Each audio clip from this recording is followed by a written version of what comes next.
Mga ka-trending, welcome back to ZK Trend. Itong mga nagdaang araw, sobrang busy si Belle sa photoshoot at iba pa niyang personal errands. Hanggang ngayon nga, marami pa rin ang nahiwagaan sa kung ano ba talaga ang pinaghahandaan ni Belle. Marami na kasi ang sobrang excited na sa panibagong projects ni Belle. Ang kanyang pasarela at new movie na mas lalo pang ang nahiwagaan ang mga fans ni Belle nang mag-post ito kasama ang kanyang kapatid na si Nila.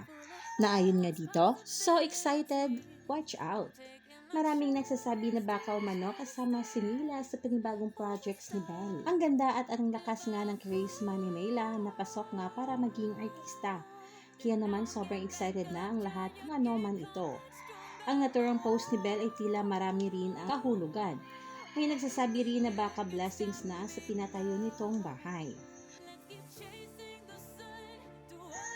Hindi kaya magsasama sila sa isang endorsement?